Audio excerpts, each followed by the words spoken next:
नमस्कार दोस्तों, मेरा नाम है रोहित। आप देख रहे हैं वारुम क्लासेस। आज हम करेंगे क्लास 8 ज्योग्राफी का चैप्टर नंबर 4, जिसका नाम है एग्रीकल्चर। एग्रीकल्चर चैप्टर जो है वो काफी इंपॉर्टेंट चैप्टर है हमारे लिए, क्योंकि इसमें काफी सारी डेफिनेशंस हैं। ठीक है, और डेफिनेशंस के साथ साथ इसमें वन वर्ड भी आएंगे, तो वन वर्ड भी आएंगे वो हम कवर करेंगे।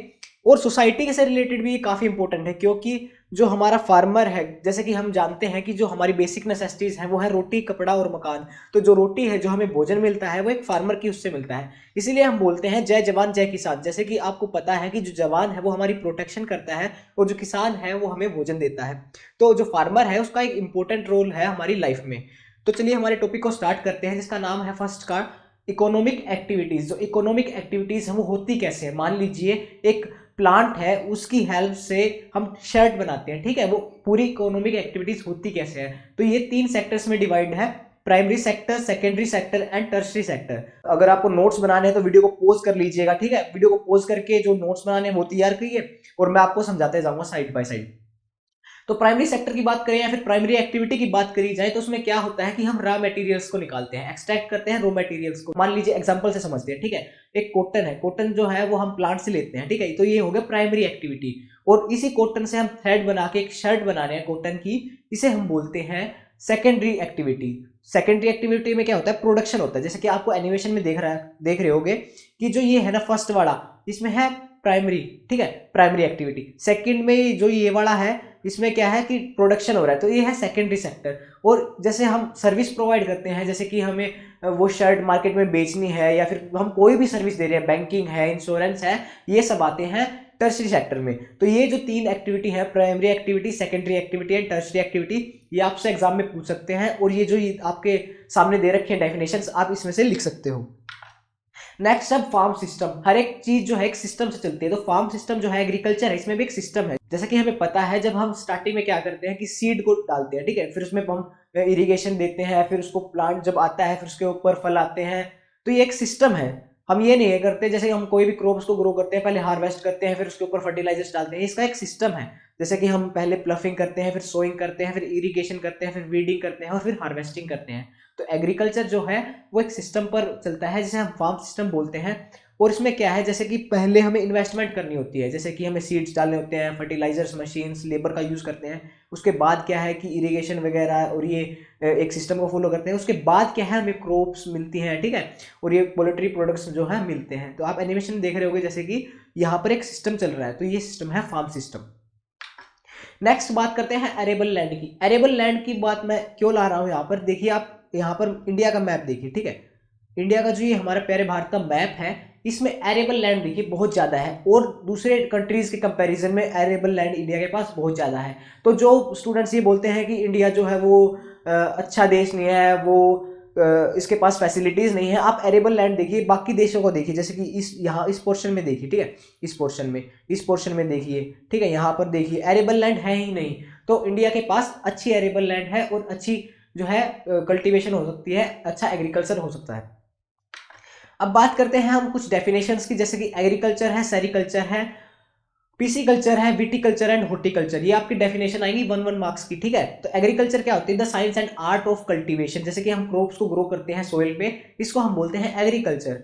अब बात करी जाए सेरिकल्चर की, ऐसे सिल्क वोम, ऐसे सेरिकल्चर। तो आप यहाँ पर याद कर सकते हो कि सेरिकल्चर क्या होता है। सिल्क वोम जो हम है ना उसकी रियरिंग करते हैं, उससे बोलते हैं हम सेरिकल्चर। अब बात करते हैं पीसी कल्चर की। पीसी कल्चर जैसे कि फिश और फिश, इसमें ज़्यादा रिलेटिव हो रहा है। तो इसमें क्या है, हम यहाँ से याद कर सकते हैं कि जो फिश है ना उनको रियर करना पीसी कल्चर कहलाता है।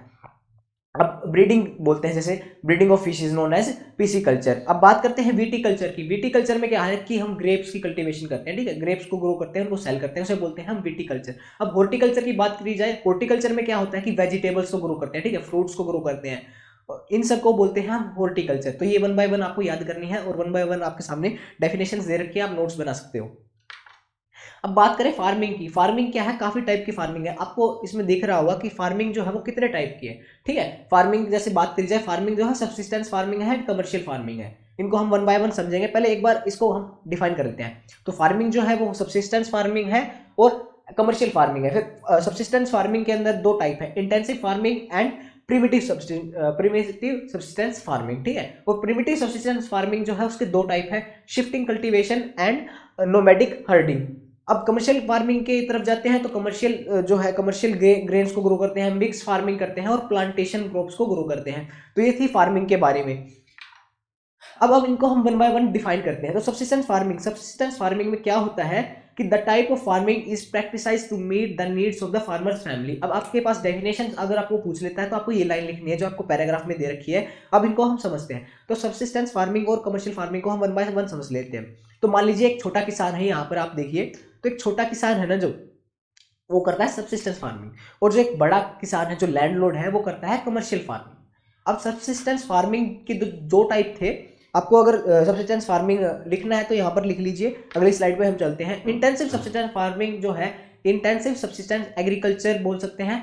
इंटेंसिव सब्सिस्टेंस एग्रीकल्चर जो है वो आज के टाइम पे होता है। मान लीजिए एक छोटा सा किसान है, ठीक है, उसके पास एक छोटा सा प्लॉट है, उसमें वो अपनी नीड्स को फुलफिल करने के लिए ग्रेन्स को या फिर क्रॉप्स को ग्रो करता है, ठीक है, अपनी फैमिली का जो पेट भरता है, ठीक है। इसमें क्या है, वो छोटे छोटे टूल्स का यूज करता है, उसके पास मॉडर्न टेक्निक्स नहीं है, ठीक है। उसको जो लेबर है वो उसकी फैमिली की ही लेबर है, ठीक है। तो क्या है, वो ज़्यादा इन्वेस्टमेंट नहीं कर पाता क्योंकि गरीब है।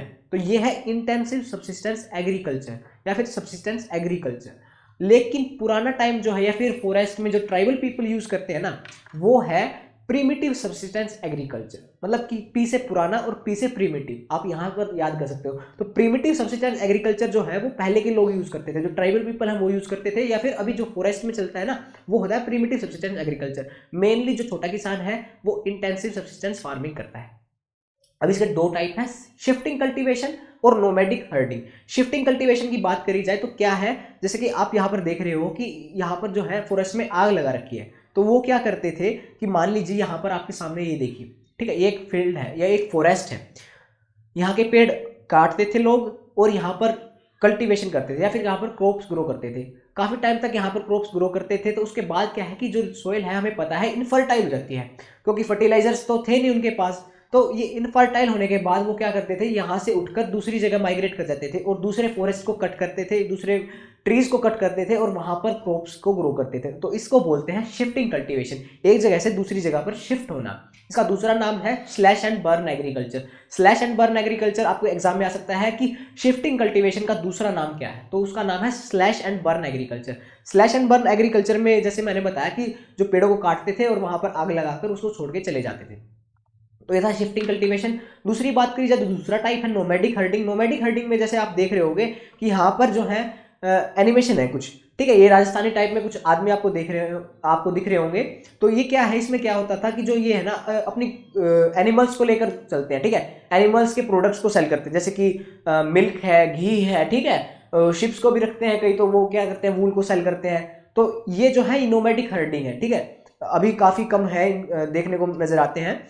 अगर नोमैडिक हर्डिंग के बारे में लिखना है तो आपको पैराग्राफ दे रखा है कि कहाँ पर कौन से हैं, जम्मू कश्मीर में कौन है, राजस्थान में कौन है, ये आप देख सकते हो। अब बात करी जाए कमर्शियल फार्मिंग की।